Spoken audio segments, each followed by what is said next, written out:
What's up, Commanders fans? Today I wanted to talk to you about the guys that we got in the draft and the guys that went undrafted.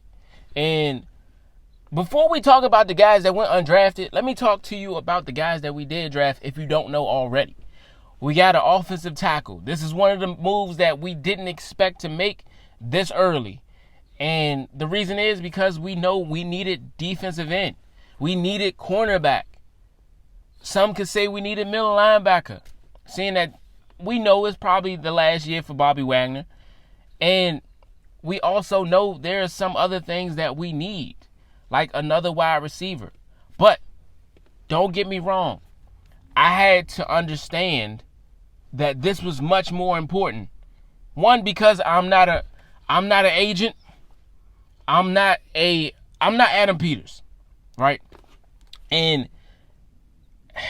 when you only got 5 picks, you got to make them good. You know, they got to be good picks. And the fact that we lost them in the Laramie Tunsil trade and the Debo trade, we had to make wise decisions. And one of those wise decisions was to get our guy some protection. So we got Jaden Daniels what he needed, and what he needed was Josh Cornerly. And the person that made sure that we got him was none other than Cliff Kingsbury. And he understands the importance of Jaden Daniels getting somebody to block for him and how that can better our game, seeing that we were sacked 47 times last season. And I'm talking about we. When I say we, I mean Jaden Daniels. And I want my guy to make it to the next season. And I want him to have a good season this one as well. So he had to have Josh Cornerly. And next, we went out and got a corner. I'm glad that we did it. Of course, there were certain peoples that we missed. You know, there were guys still out there that we all wanted. And there were guys out there that we wanted more than others. But what happens, what Adam Peters does, is he get the best player available. And, you know, the way he does it is strategic. We can't be mad because last season we got to the NFC Championship with what he got us in the draft. And, of course, we had more picks. But that's even more reason why we needed necessity over what we wanted. You know, I mean, let him cook. They need to play that little meme again with him dancing, and they got AI over him, and he's supposed to be y'all know what it is. I'll play it for you. But what I'm saying though, the next thing he did for us that was great, we know we need a corner because last season we had it Michael Davis and Benjamin St-Juste. We were tired of Benjamin St-Juste. So we went out and got guys like Marshawn Lattimore. And Marshawn Lattimore hasn't been what we wanted him to be just yet. But you got to remember, he's coming off a year with injury. This year he's going to be fresh. And hopefully he's healed. He's back to normal. He's been recalibrated. He's ready to go. And we can get the Marshawn Lattimore that we wanted. And we know we got Mikey Sanders still, who is a dog on the inside. And that's where Trey Amos comes in. He's good on the outside, as well as Marshawn Lattimore. So we're good on that part. And then we know we got Kane Medrano. And you think about it, this is a good pick because he's speedy. And what happens if we something happens? This is what happens in the league. People get injured. So what happens, say for instance, we can't use Frankie Louvu in one game and we don't have that speed. And that speed comes in handy, you know, and he's also one of those guys who can play linebacker, but he can also play safety. And seeing that Quan Martin is coming off of a shoulder injury, he had 2 separated shoulders, and, you know, he may need some more time. So that gives us time to put him in there. And I'm sure we're going to be done with Percy Butler, seeing that we brought in three safeties. So I'm trying to see where we're going to go with this, but it's 3 safeties we brought in undrafted. So I know for a fact one of them guys is going to make the team. I know it. And it's time for Percy Butler to move on. And the next person that we got was another running back, a running back that wasn't looked at, you know, as being much because he didn't get a chance to play last season because he was ineligible or whatever you want to call that word. But he couldn't play, and he couldn't play his ass off. So we were able to get him in the late round, and I'm happy that we got him in our last pick. And this was something that we needed. We needed every last thing on this board. And most importantly, we needed somebody to get the sack, seeing that we don't have Cleveland Farrell still there no more. And, the production that we got out of him, we didn't expect it. But I can tell you now, I'm sure that came from coaching. And, also, he's good at getting to the quarterback. But we need a guy that can stop the run as well as get to the quarterback. So we got Jacob Martin. We got Dietrich Wise. We got Dorrance Armstrong. We expect more out of Dorrance Armstrong this year, seeing that he didn't do what he did when he was a backup for Dallas. So we expect a lot more out of him. So this season, I went over the drafted people. Of course, we attacked it. What more can you do? And I want y'all to understand this. You can only get but so much, especially with 5 picks. So regardless of where you pick and who you pick, you're going to miss out on somebody. So unfortunately, we missed out on defensive end. Hopefully, we can go out and get guys that are still free agents and, that are available. Like maybe Von Miller. I don't want him, but maybe they do. Maybe they see something out of him that we don't. Maybe Zadarius Smith, you know what I'm saying? Might still see something there. But it's all about what they see fit for them. It's not always the biggest names, but best believe there are going to be people that fit their scheme and understand how they like to do things. And it may be somebody that they already have chemistry with, that they've played with in other franchises.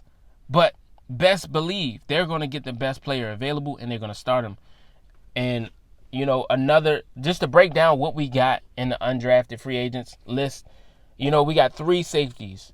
One, Trey Rucker from Oklahoma State. We got Robert McDaniel from Jackson State. We got Gabe Taylor from Rice. I'm sure Luke McCaffrey is familiar with him. We got Jacoby Jones. We got some wide receivers. We got 2 wide receivers. We got some underrated wide receivers. We got guys that's gotten to 1,000 yards. It's all different. What you do in college is not always going to dictate what you do in NFL.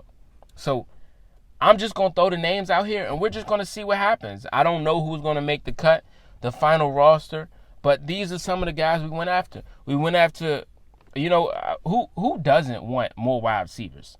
So I can see why we did that. Sometimes the guys in the draft that we get are not going to always perform as well or even better than the undrafted guys. And sometimes you get shocked by the undrafted people. They perform way better than the drafted. So, and you can see that with Austin Eckler. He's been around for a long time. And he's shown to outdo drafted guys. So, with that, I think just to talk about Jacory. Just to talk about Jacory, he's something that we needed in our run game. He brings something different. He's a fresh guy. He can catch the ball. He can run the ball. We didn't get to see that much in his college career, but I'm sure it's doable. I'm sure he can do it, and I'm sure if we brought him in, I'm sure he's going to fit our scheme. And we went out and got a guy for the offensive line, Maurice Smith. We brought in a guy from, and Maurice Smith was from Florida State. We brought in Tim McKay. I don't know who that is, but we're going to find out. And that's the thing. That's the beauty of it. The beauty of it. You get to see what these guys can do when they start playing, when the preseason starts. You get to see if these guys going to make the team, if they're really worth something, if they're really about something.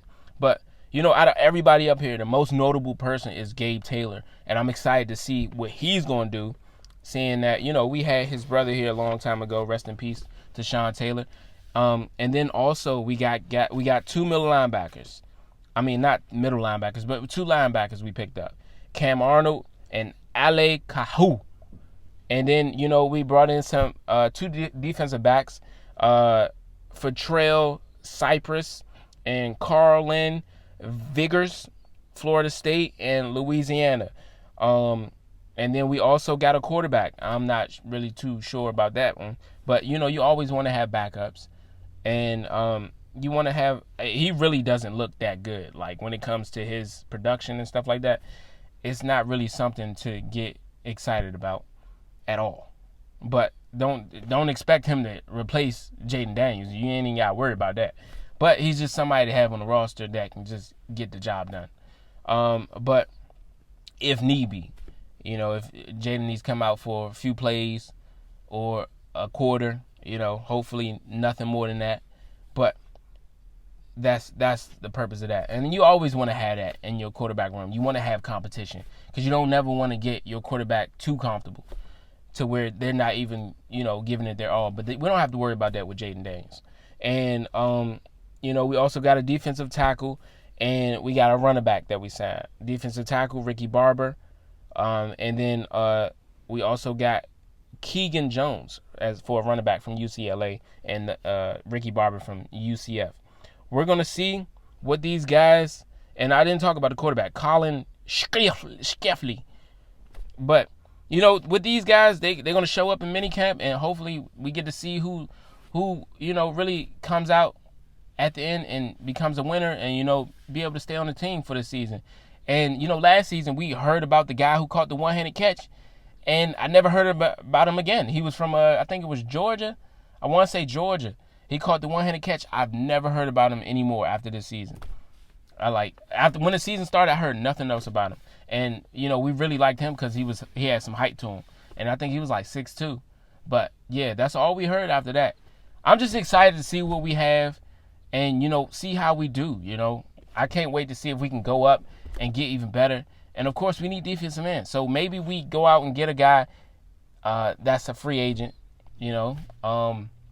hopefully. But I'm most excited. Out of all the free agents that we got, undrafted free agents that we got, I'm excited for Gabe Taylor. I think he's going to be a beast. I promise you. I think he's going to be a beast because he just plays the game so well. And he's been doing a good job at it, man. And I think he's the best one out of the group. And I'm just excited to see what he can do. I think it would be great to sign him. And I think he's going to make the team, honestly. But everybody else, I'm not really sure about. They not really too exciting. But, it is a notable wide receiver on here, which is Ja'Cory Brooks. But besides that, I mean, I don't really know these guys too well. But, that's where – because, you can see a guy perform well in college and he come here and be ass. Or you can see him perform like ass in college and not really show too much production and come here and go off, So it can happen. But I'm looking forward to seeing what happens. Who do you think is going to make, out of the guys I just named, who do you think is going to make the roster? And, also, what do you look forward to during this season? Are you excited about the new stadium that's going to be probably built, I think they said, by 2030? Who do you think is going to make the roster? And like I said, I'm going to try to come back with y'all some more information and some exciting topics to talk about. Let me know if y'all feel like y'all want me to talk about something else. I like to talk to y'all all the time, but I'm trying to see if I can get this and start doing this every single day. And, I'm rapping, but just wanted to let y'all know I'm out.